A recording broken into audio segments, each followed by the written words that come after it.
નમસ્કાર. હેલો ગિરનારના આજના કાર્યક્રમમાં આપનું સ્વાગત છે. હું મનીષ શુક્લ આપને આવકારું છું. હંમેશની જેમ આપણી સાથે બે વિષય નિષ્ણાતો મોજૂદ છે અને આજે આપણે વાત કરી રહ્યા છીએ નવી શરતની જમીન અંગેની અને તેના કાયદા વિશેની. પ્રેક્ષક મિત્રો, કાયદામાં હંમેશા નાના મોટા પરિવર્તનો આવતા હોય છે અને તે વિશે મનમાં શંકાઓ પણ ઊભી થતી હોય છે અને હંમેશા ખેડૂતોને એ વિશે જાણવાની ઇંતજારી રહેતી હોય છે. આજે આપણે વાત કરી રહ્યા છીએ તેમાં એક આપણી સાથે છે શ્રી દિલીપભાઈ ધારૈયા. આપ શ્રી 36 વર્ષથી ગુજરાત સરકાર સાથે જોડાયેલા છે, નિવૃત્ત આઈએએસ અધિકારી છે, તેમજ અધિક સચિવ પંચાયત, ગ્રામ ગૃહ નિર્માણ અને ગ્રામ વિકાસ વિભાગ સાથે સંકળાયેલા છે. અને બીજા આપણી સાથે વિષય નિષ્ણાત છે નિઝામુદ્દીન મેઘાણીભાઈ. આપ સુરતમાં વકાલત સાથે જોડાયેલા છે અને તે પણ છેલ્લા 35 વર્ષથી વકાલત, નોટરી તેમજ કાયદાઓ અંગેના વિષય નિષ્ણાત છે. અનેક સામાયિકોમાં, સમાચાર પત્રોમાં તેઓ આ અંગે માર્ગદર્શન પણ આપી રહ્યા છે. આપણે વિષય પર જઈએ એ પહેલા તેની પ્રારંભિક માહિતી શ્રી ધારૈયાભાઈ પાસેથી મેળવીશું. દિલીપભાઈ, આપણે કાયદાની વાત કરીએ તો મુખ્ય પ્રશ્ન એ આવે છે કે નવી શરતની જમીન એટલે શું અને તે કેટલા પ્રકારની હોય છે, તો એ વિશે આપ વાત કરશો. ચોક્કસ. દરેક મહેસૂલી ગામનું રેકર્ડ, જે મહેસૂલ સંબંધિત રેકર્ડ હોય છે, તે ગામના નમૂના નંબર 1 થી 18 ની અંદર નિભાવવામાં આવતું હોય છે. આ પૈકી ગામના નમૂના નંબર 1 ની અંદર ગામના તમામ સર્વે નંબરની માહિતી, ની બધી તમામ વિગતો, એનો આકાર, એનું ક્ષેત્રફળ, એ કયા હકથી ધારણ કરે છે, કયા પ્રકારની જમીન છે, વગેરે તમામ બાબતો અંદર મેન્શન કરવામાં આવતી હોય છે.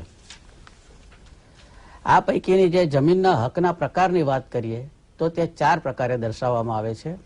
એક જૂની શરતની જમીન, બીજી નવી શરતની જમીન, ત્રીજી દેવસ્થાનની જમીન અને ચોથી બીજા પ્રકારની જમીન. જૂની શરતની જમીન એટલે એવી જમીન કે જેના વેચાણના કે તબદીલીના હક કબજેદારને સ્વતંત્ર રીતે પોતાની પાસે હોય, કોઈની મંજૂરી લેવાની જરૂર રહેતી નથી. જ્યારે નવી શરતની જમીન કુલ 3 પ્રકારની હોય છે. પહેલો પ્રકાર લેન્ડ રેવન્યુ કોડ અન્વયે કલમ 73 અન્વયે બને છે, કે જેમાં કોઈ પણ આદિવાસી હોય એનું હિત સાચવવાનો આશય હોય છે કે આદિવાસીને ધારણ કરેલી જમીન કોઈ પણ બિન આદિવાસી કોઈ રીતે એને લાલચ, ધમકી કે બીજી રીતે પચાવી પાડે નહીં કે મેળવી ન લે, એટલા માટે 73 અને 73 અન્વયના નિયંત્રણ મૂકવામાં આવ્યા છે કે કલેક્ટરશ્રી કે સરકારશ્રીની મંજૂરી વગર આ પ્રકારની જમીન બિન આદિવાસીને તબદીલ થઈ શકે નહીં. આ પ્રથમ પ્રકારની નવી શરતની જમીન થઈ. બીજા પ્રકારની નવી શરતની જમીનની વાત કરીએ તો તે ગણોદ્ધારા અન્વયે બને છે. અત્યારના જમાનામાં ખેતી 2 રીતે થાય છે. ખેડૂત જાતે કબજેદાર ખેતી કરે છે અથવા મજૂરીથી કરાવે છે. અગાઉ 30-40 વર્ષ પહેલાનો ઇતિહાસ જોઈએ તો આપણે 3 રીતે ખેતી થતી હતી. એક જાતે ખેતી કરતા હતા, બીજા મજૂરીથી કરાવતા હતા અને ત્રીજી રીત કોઈ પાસે ભાગ આપીને કે એની સાથ આપીને કરાવતા હતા. એટલે કે ધારૈયાભાઈ, મને માફ કરજો, આપણી પાસે ફોન પર છે મહેશભાઈ ઘડિયા રાજકોટથી. એ આપને કંઈક પૂછવા માંગે છે. આપણે પહેલા એમને જોઈ લઈએ. હા મહેશભાઈ. નમસ્કાર. હા નમસ્કાર. મારો સવાલ એ છે સાહેબ, હાજી, કે મારા ઘરની બાજુમાં ગામતળનો રસ્તો બોલે છે. હા. હવે એની ઉપર અધિકૃત બાંધકામ કરી દીધું. હાજી. તો મેં પહેલી અરજી 21 જાન્યુઆરી આપેલી, બીજી અરજી 30 જાન્યુઆરી, ત્રીજી અરજી 2 ફેબ્રુઆરી, ચોથી અરજી 6 ફેબ્રુઆરી. બરાબર? 4 અરજીઓ આપી તો હજી આજ સુધીમાં કોઈ પણ તાલુકેથી કે મામલતદારથી કે ડીડીઓ માંથી કે જિલ્લા કલેક્ટર માંથી કોઈ પણ જાતની કાર્યવાહી નથી થઈ. તો આને માટે મારે શું કરવું? હા, નવી શરત સંબંધિત આપણે એની વાત સાંભળી રહ્યા છીએ. મહેશભાઈ માફ કરજો, આપણે આજે ફક્ત નવી શરતની જમીન અંગેની વાત કરી રહ્યા છીએ અને આપનો જે પ્રશ્ન છે એ આપની ગામ તળની જમીન કોઈએ પોતાના કબજામાં મેળવી લીધેલ છે તે અંગેનો છે. એટલે એ વિશે હું વિશેષ વાત નહીં કરું, છતાં પણ મેઘાણીભાઈ આપને થોડીક ટૂંકમાં વાત કરશે. મહેશભાઈ, ગામતળનો કે કોઈ પણ પબ્લિક પ્લેસ પર કોઈ અનધિકૃત દબાણ કર્યું હોય તો કલેક્ટર અને બીજા કોઈ સક્ષમ અધિકારી જો તેના ઉપર કામ ન કરે તો આપ જાતે પણ ઇનિશિયેટિવ લઈ અને સિવિલ કોર્ટમાં દાવો લઈને મનાઈ હુકમ અથવા એ તોડવાનું કામ તમે જાતે પણ સિવિલ કોર્ટમાં જઈને કરી શકો છો. એટલે જો અધિકારીઓ આમાં રસ ન લેતા હોય તો તમે જાતે એનો કામ સિવિલ કોર્ટથી એની રાહત મેળવી શકો છો. જો કે આજે નવી શરતની જમીન છે એટલે વિસ્તૃત આપણે એ વાત નહીં કરીશું, પરંતુ આ એક આપની પાસે ઉપાય છે. હાજી, ધરેભાઈ આપણે વાત કરતા હતા નવી શરતની જમીનના પ્રકાર વિશે. તો બીજા પ્રકારની જે નવી શરતની જમીન છે તે ગણોત ધારા અન્વયે બને છે. એની અંદર આપણે જેમ વાત કરી કે અગાઉ જે ખેતી કરતી 3 રીતે ખેતી થતી હતી કે જાતે, મજૂરીથી અને ત્રીજી ભાગેથી અથવા સાંચેથી. આજે લોકો જે એને 1/6 ભાગ 1/8 ભાગ આ રીતે ભાગ જમીન માલિક તરફથી આપવામાં આવતા, પરંતુ આવા લોકો જયારે ખેડથી માંડી અને ખડા સુધીની મહેનત કરતા હોય ત્યારે એના ભાગે ખૂબ ઓછું મળતર આવતું હતું. એટલે આ પરિસ્થિતિ સુધારવા માટે ગણોત ધારાનો 1939માં અમલમાં આવ્યો અને 29/12/1965ના રોજ મુંબઈ ગણોત ધારો અમલમાં આવ્યો. આ અન્વયે આવા ગણોતિયાઓને રક્ષણ આપવામાં આવ્યું કે 200 પટ સુધીની જમીન માલિકી હક ભરી, એના કબજા હક ભરીને એ લોકો આ જમીનના માલિક બની શકે છે. પરંતુ ફરીથી આ જમીન પચાવી ન પડે જમીન માલિક, એટલા માટે આ જમીન એને નવી શરતે આપવામાં આવી, જેમાં પ્રતિબંધ મૂકવામાં આવ્યા કે કલેક્ટરશ્રીની મંજૂરી વગર વેચાણ, તબદીલી, બક્ષિસ કે ગીરો થઈ શકે નહીં. દિલીપભાઈ ફરી એક પ્રશ્ન કરતા આવ્યા છે. એમનું નામ છે રીતેશભાઈ પટેલ. આપ ઉમરેઠથી બોલી રહ્યા છો. બોલો. હા બોલો રીતેશભાઈ. અમારે 3 પ્રશ્નો છે. પેલું કે નવી શરતની જમીન છે એ જૂની શરતમાં ફેરવવા માટે કઈ પ્રોસેસ કરવી? હાજી. બીજો પ્રશ્ન છે કે નવી શરતની જમીન વેચાણ કરી શકાય કે ના કરી શકાય? હાજી. અને ત્રીજો પ્રશ્ન છે કે નવી શરતની જમીનમાં 3 કબજેદારો છે, એમાંથી 2 કબજેદારો સ્વેચ્છાએ હક કમી કરાવી શકે કે ના કમી કરાવી શકે? પુરુષ હકદારો છે. આપનો પ્રશ્ન ખૂબ જ મહત્વનો છે અને આપના પહેલા 2 પ્રશ્નમાં તો ઘણી બધી વિગતે ચર્ચા થઈ શકે એમ છે. હું દિલીપભાઈ ધારૈયાને વિનંતી કરીશ કે આગળ આપની વાત ચલાવે. દિલીપભાઈ. નવી શરતની જમીન જે આપણે કહ્યું કે આપનો પ્રશ્ન એવો છે કે નવી શરતની જમીન જૂની શરતમાં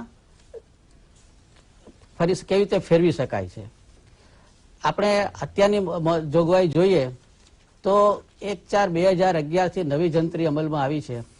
ત્યારબાદ 3/5/2011 થી મહેસૂલ વિભાગે એક ઠરાવ કર્યો છે, જે મુજબ નવી શરતની જમીન છે એને જૂની શરતમાં ફેરવવાની જુદા જુદા પ્રકારની જોગવાઈ કરવામાં આવી છે.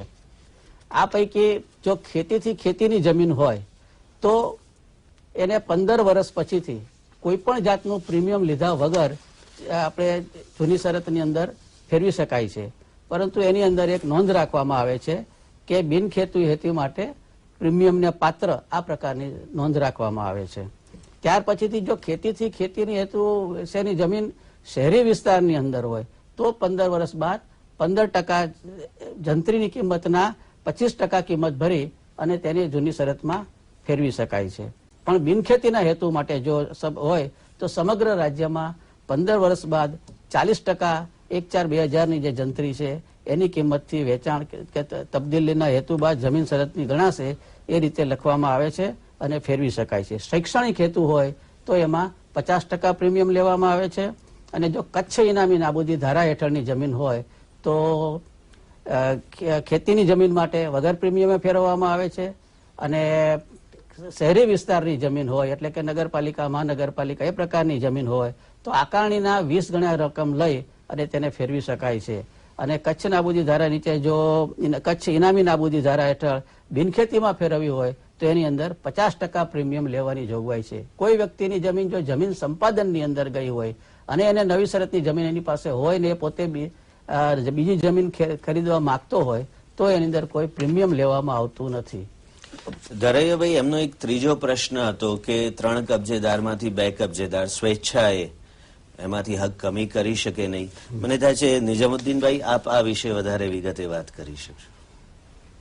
ગણોત ધારાની જે જોગવાઈ છે કલમ 32 તો એકવાર કબજેદાર અથવા ગણોત નક્કી થઈ ગયો પછી એ સ્વેચ્છાએ જમીન માલિકને પાછો કબજો સોંપી શકતો નથી.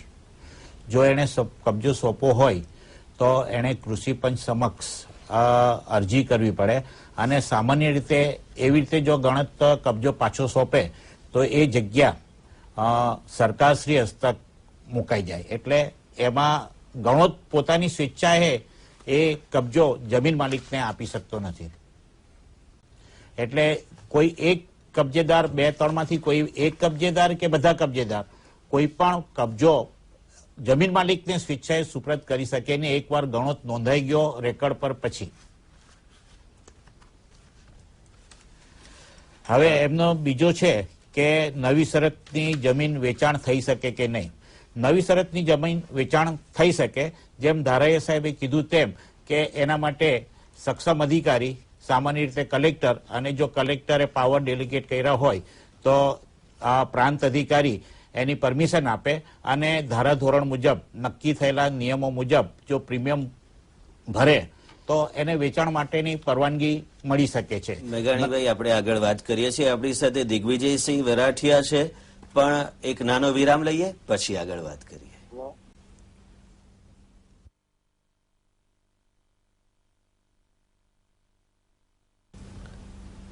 હા, તો આપણી સાથે ફોન પર માંગરોળથી દિગ્વિજય વરાઠિયા વાત કરી રહ્યા છે. દિગ્વિજયભાઈ, શું વાત કહો છો? આ નવી શહેરની જમીન છે ને જૂની શહેરમાં ફેરવાતી નથી. મેં બધું બહુ કર્યું છે. હાજી, નવી શહેરની જમીન જૂની શહેરમાં ફેરવા માટે. હા, તો એ વિશે આપે માર્ગદર્શન જોઈએ છે. હાજી હાજી. જો નવી શરતની જમીન જૂની શરતમાં ફેરવવા માટે મેં જેમ પહેલા કહ્યું એમ ખેતીથી ખેતીના હેતુ માટે ફેરવી હોય તો સને 2000માં સરકારશ્રીએ હવે સામે ચાલીને આ જમીન નવી શરતમાં ફેરવવા માટેની જોગવાઈ કરી છે.